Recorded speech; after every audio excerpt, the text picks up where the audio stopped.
it's interesting, many entrepreneurs talk about, or people talk about, the success of businesses. And what I've found in my career as my 6-time serial entrepreneur is that I've learned a lot from failure, and really don't be afraid of it. And the first one, I actually heard this from Richard Branson, and he said, you know, be on the verge of being fired. If you're in a company and you're comfortable in your job and you're not pushing the envelope, I'm not saying to be, rude and a disgruntled worker, but you really need to question, and you really need to challenge the system. So be on the verge of being fired. That's what's going to get your creative juices going. That's what's going to get you to get to the next level of your career, or to start your own company and to feel that you can, because you really have now pushed the envelope of where you are. And there's a lot of failure in business. In fact, there's more failures than there are successes, and you need to learn from that.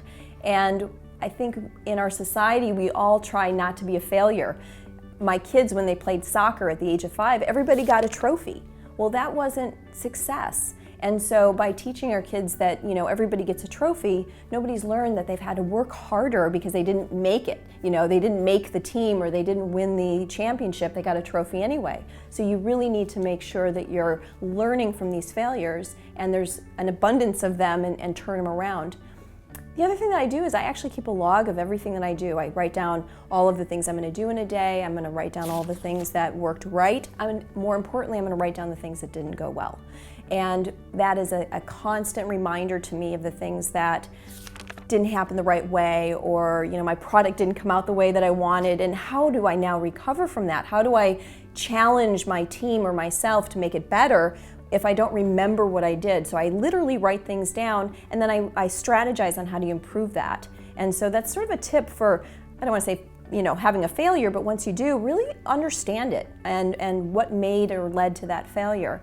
And then the last one, which I find is fascinating, is that some people think failures exist, which they do, but some are perceived failures. So for example, I took a company through bankruptcy, and most people say, oh my gosh, that's a total business failure. But it really turned out to be the best thing for that company, because we had a lot of debt, we had a lot of things, we had all this sort of history and legacy that weren't the management team that were there, and so we literally had to take it through bankruptcy to clean it so we could move it forward, to get a fresh start. Look at GM. These companies, they go through this, and you think of it as a failure, but in reality you're resetting, and you're giving yourself an opportunity to do things right. So don't be afraid to fail, but you got to learn from it when you do.